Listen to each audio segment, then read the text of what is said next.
I am a 33 years old female. And I found out that my ex-husband 37 male was cheating on me when I was 7 months pregnant with our son. I got a divorce and we share custody of our 3-year-old son. My ex-husband's girlfriend tried to get involved in my parenting several times.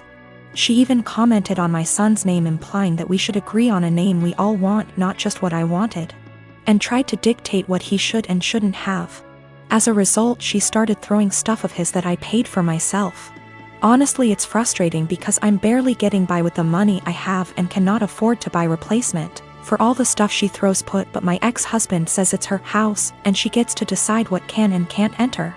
I made a crochet blanket for my son with his name on it.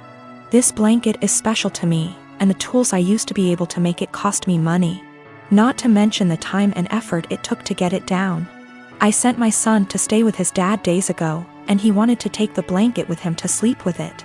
I don't know exactly what happened, but when I came to pick him up, he told me his dad's girlfriend took it away from him and threw it out, leaving him with no blanket to sleep with at night as punishment for him for not accepting the one she offered. I was furious. I called his dad, but he hung up on me. I sent him a text explaining the situation, but he texted back telling me that I should stop the drama and go look for a job if I have so much free time on my hand, instead of picking on his girlfriend. I felt frustrated. I visited his family, who are good to me, and told them about what their son's girlfriend did.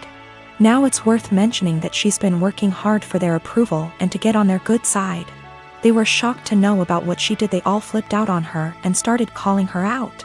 My sister-in-law took it further by putting this on social media, which made other family members see what she did. My ex-husband called me, yelling about my pathetic attempt to turn his family against his girlfriend. I could hear her freaking out in the background while he was lashing out at me, saying I ruined every chance she had to have a good relationship with her future in-laws. I hung up and felt absolutely horrible, even though I was just venting to his family about what happened and felt frustrated. I'm not sure anymore, since the whole family aren't speaking to her SI, that might have a lasting impact on their relationship with her. I'm a 28 and I have a sister. For the sake of story, I'll just call Jane. Jane is married to Bob and they have 2 kids, boy and a girl. My niece and nephew are wonderful kids and no trouble at all. They fight as siblings do, but nothing big. I love them. Now for about 2 years, I did live with my sister. It was a miserable time that really affected our relationship. She saw me as free labor, money, and babysitting. Even when I managed to get a small part-time job, she demanded I hand over nearly half my pay or get out. It was hell, as she took completely advantage of me. I moved out as soon as I could, and we have little contact outside of family gatherings. Now after I moved out, she started complaining how she has no help with the kids and never gets a break. I babysit sometimes, but I have made it clear, just cause I am off work doesn't mean I want an 8-hour day with my niece and nephew. Anyway, she started talking about how she wanted to foster a kid. Not a kid, but a teenager. I pressed her for more info on this. She wants to adopt a teenager so she has a live-in babysitter for her kids. This is her logic. I want a kid around 16 or 17, someone who may have been in the system for a while. They can share a room with your nephew. She only has a 3-bedroom house, or sleep in the garage. They can help me with housework, chores, cook, and help me with my business. She bakes and sells cookies, also babysit the kids so me and Bob can go out sometimes or have some alone time. They'll be so grateful for a home and won't complain. I won't have to pay them at all. And then when they turn 18, I can just sign up for another foster kid. A teenager will be so much easier than a little kid. They will be grateful just to have a roof, food, siblings if they have been separated from their real ones, and clothes. I was horrified. Told her it was a horrible idea. She didn't listen to me. She went on with it anyway. About a month ago, a social worker showed up at my apartment to ask me some questions about my sister. She had put me down as a character witness or something like that. I immediately told the social worker why my sister really wanted to foster a kid and how she treated me when I lived with her. The lady thanked me. My sister called crying, saying that she wouldn't be considered for any adoptions or fosters. The social worker told her that they felt her home and her weren't a good fit. She asked if I said anything, and I told the truth. She went off on me, hung up and we haven't spoken since. She has sent some angry texts. A couple family members are on her side. They think foster kids are dogs or something and would be so happy just to have a roof and would gladly do all the housework. No child is in control of the circumstances that may have landed them in the foster care system. They are children and still human. They deserve a loving home and care. Do right by a foster kid. I'm 25 and am having a micro wedding. My dad's 43 and this woman's at least in her 50s. My dad and this woman have been together like 3 to 4 years at this point. I've never met her as they live on the opposite side of the country. I've had about 3 to 4 conversations with her over the phone and grow more annoyed every time. The first one was when I cut my mom off after a bad blow-up. Going on and on about I'm young and I'll come around and she's my mom still, etc, etc, etc. The second was last summer. I was 8 months pregnant and my car was impounded BC of the insurance company. It was resolved.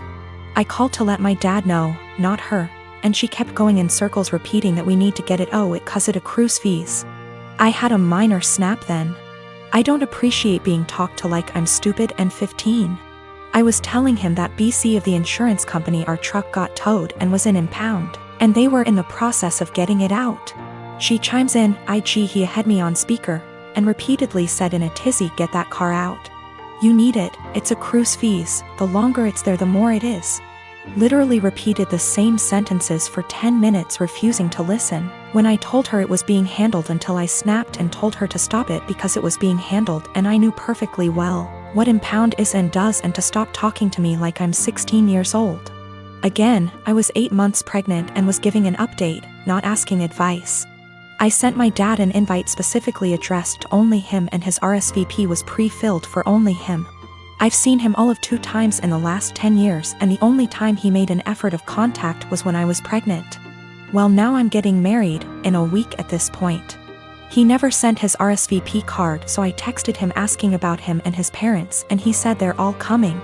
So I reiterated all 3? And he said 4 including this woman.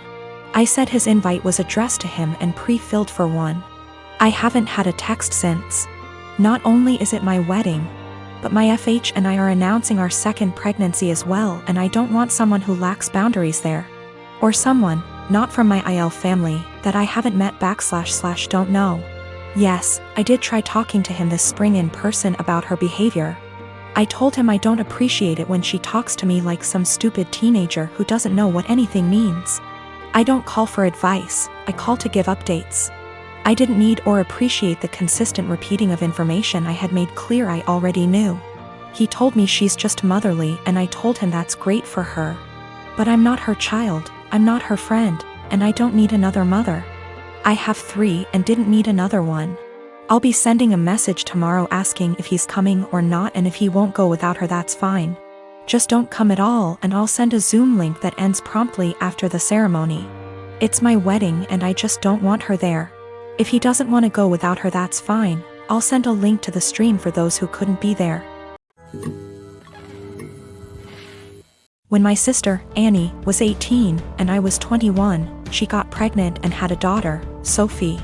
She developed what we believe was postpartum depression, but was never diagnosed as she refused therapy. When Annie's school started up again, our mother took on all childcare of Sophie. As Mum took on more childcare, Annie seemed more like her old self, happy, outgoing, generally mentally healthy. Then within 6 months of Sophie's birth, Annie got pregnant again with another girl, Laura, and the cycle of PPD symptoms. Mum taking over, and Annie's mood improving repeated. When Laura was 2 and Sophie was 3, Annie decided to move out of our parents' home, alone. And said she wanted our parents to adopt / raise her daughters. They said no. Annie said she couldn't take care of the girls as she had her own life and being a parent made her miserable. My husband and I already had 4 kids of our own, we'd bonded with the girls, and we had the resources for 2 more. So we offered to take them in, and Annie let us legally adopt them before moving about 8 hours away. It's been about 5 years, and the kids are doing well. It was a rough start, but we're now a stable, loving, healthy family unit. Sophie and Laura are 7 and 8, and Annie has recently lost her job and had to move back in with our parents. Annie has now asked for custody of Sophie and Laura. I'm writing custody like that because it wouldn't be custody in the legal sense, as she willingly surrendered all legal rights to the girls and can't get them back. We checked with a lawyer. However, Annie wants the girls to live with her. Initially she said she wanted them full-time and to legally adopt them back from us, which we obviously refused. Then she offered a compromise of alternate weeks, so 50/50 custody. Again, we refused. Given her insistence, we don't even want her around Sophie and Laura. So we've not been going by my parents' house as we typically do. It's been a month of constant badgering, insisting we let Annie bond with her daughters and allow her to at the very least take them for overnight visits, saying that Annie had PPD 5 years ago, and now she's ready to be a parent. I've responded that we are not babysitters, we are Sophie and Laura's parents. They're in a good place and this will be detrimental to all 6 kids. And Annie doesn't get to step in now when she never stepped up in the first place. The response from my parents and Annie is that I'm being unsympathetic to her PPD and I should let her at least have a chance, rather than deem her unfit without giving her a chance to prove herself. Plus, given that we already have 4 kids other than them, Sophie and Laura could probably do with a smaller household, and saying we're being unreasonable for not allowing Annie to bond with her kids.